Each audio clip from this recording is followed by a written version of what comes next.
sa CBC page. Ako po pala si Teacher Lovely. Excited na ba kayo sa panibagong CBC online na klase dyan sa inyong tahanan? Kung opo, maghanda kayo dahil ngayon ay maglalaro tayo, magsasaya at higit sa lahat ay matututo tayo ng mahalagang aral mula sa salita ng Diyos. Malapit na nating matapos ang ating seryeng Connection with God. Sa bawat klase na meron tayo, higit pa tayong natututo kung paano mamuhay ng may pakikipag-ugnayan sa Diyos at kung paano natin pananatilihing matatag ang ating connection sa langit sa pamamagitan ng ating mga ginagawa. Ngayon naman sabihin ninyo sa akin, alin sa mga naging lesson natin ang pinaka nagustuhan ninyo? Tara't balikan natin ang mga ito ng magkakasama. Sa mga nakaraang linggo, natutunan natin na ang bayan ng Israel ay lumayo sa Diyos.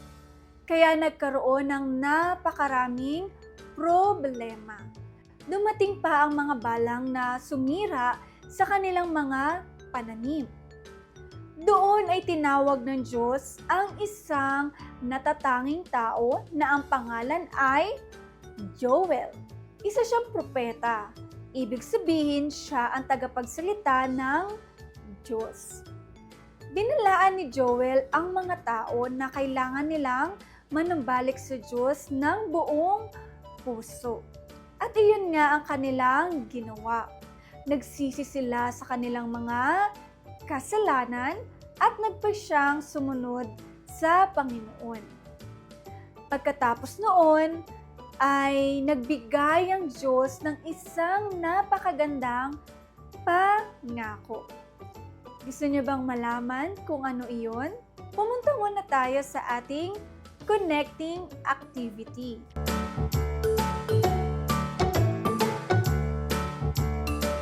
Gusto kong marinig ang inyong mga sagot. Okay po ba? Nakatanggap na ba kayo ng isang regalo na napakaganda ng balot sa labas? Pero nang buksan ninyo ito, nakita nyo na hindi pala ganon kaganda ang laman nito? Naranasan ko na rin yan, mga bata. At talagang nalungkot ako. Ngayon, naisipin nyo rin ito.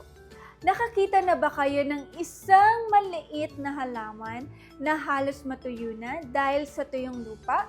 Pero nang madiligan ay naging malakas at maganda muli? Opo, dahil ang tubig ang nagbibigay ng buhay muli sa halaman. Sa inyo naman mga bata, nasubukan nyo na bang baguhin ang isang ugali na hindi maganda? Halimbawa, sinubukan ninyong tigilan ang pagsagot sa inyong magulang o ang makipag-away sa iba. Marahil nagawa ninyo na iyon sa loob lamang ng ilang araw. Pero pagkatapos ay nagawa ninyo ulit ang dati ninyong pag-uugali. Alam niyo ba kung bakit nangyayari iyon? Dahil hindi natin kayang baguhin ang ating puso ng sarili lang natin. Ngunit may isang makakatulong sa atin araw-araw.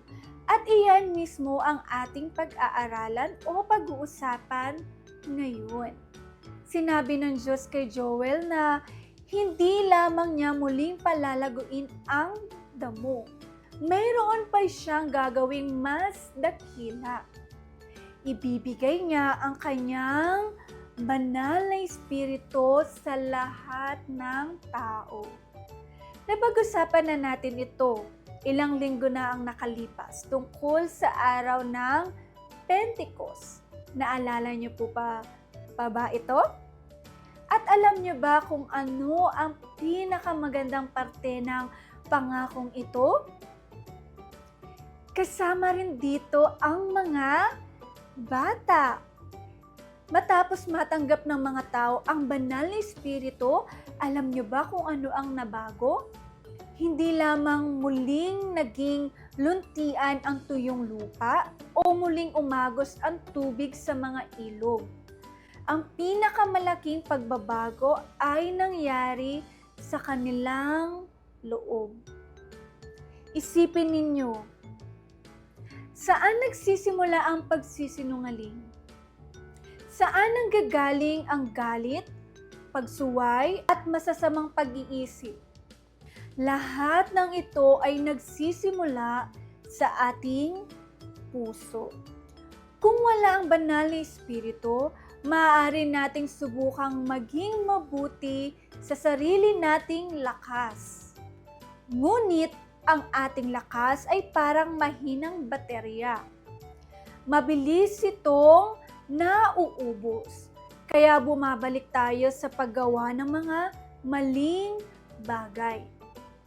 Isipin ninyo kung ilang beses na ninyong nasabi na hindi na ako magsisinungaling muli.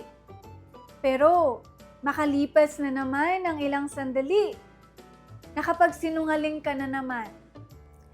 Hindi na ako magsasabi ng mga masasamang salita, pero bigla na lang may lumabas na hindi magandang salita sa iyong bibig.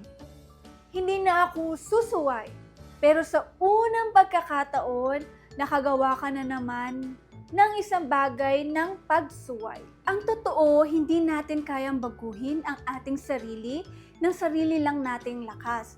Kaya kailangan natin ng banal na Espiritu.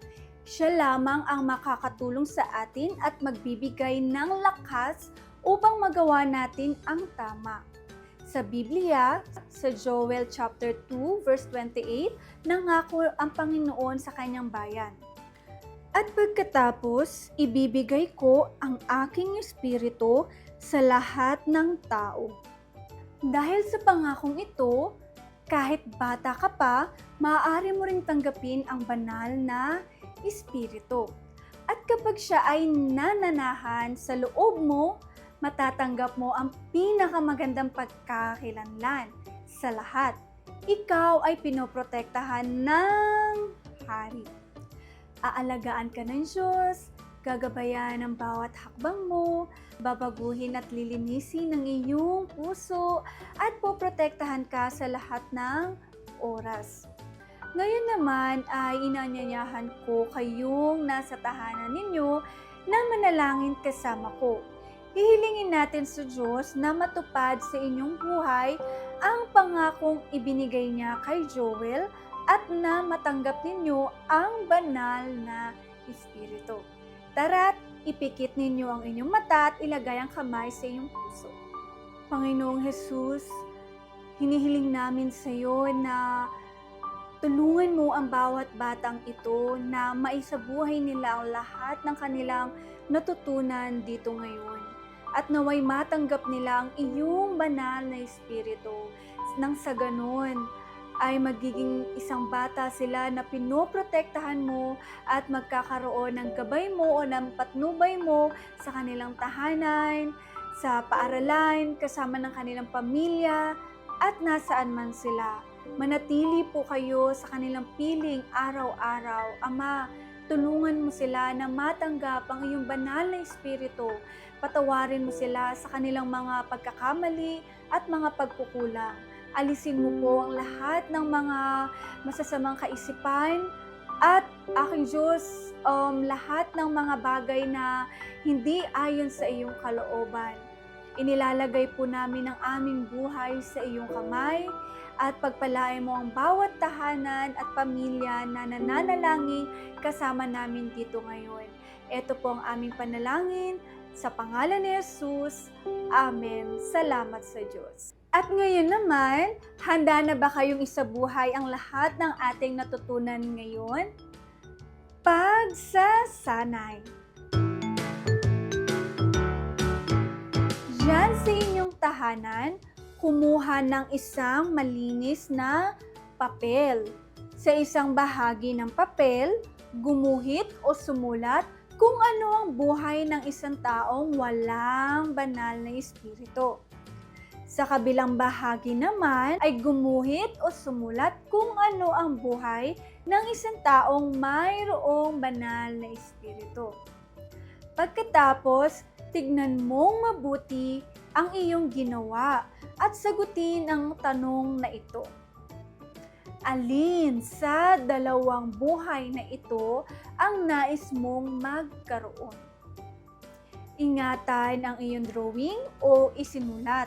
At kapag pumunta ka na sa simbahan, ipakita ito sa iyong CBC teacher bilang patunay ng inyong natutunan sa ating naging online class. Mga bata, kumpleto na ba ang inyong super card of faith? Kung hindi pa, bilisan nyo na ha dahil may oras pa para makuha ang mga ito. Ang kailangan nyo lang gawin ay kabisaduhin ang Bible verse natin ngayon. Tapos, sabihin ito sa iyong CBC teacher at makukuha ninyo ang inyong card. Pero tandaan ha na hindi lang dapat kabisado ang verse, pero dapat isinasabuhay din ito. Kailangan nating isabuhay ang salita ng Diyos araw-araw. At dito na natatapos ang isa na namang CBC online na klase natin. Pero sandali lang, may susunod pa tayong klase sa susunod na linggo. Ito na ang huling aralin ng ating seryeng Connection with God. Kaya maghanda na kayo, mga munting kaibigan. Inaasahan kong makikita ko kayong lahat dito sa CBC Philippines Facebook page. Isang mahigpit na yakap mula kay Teacher Lovely. Paalam mga bata!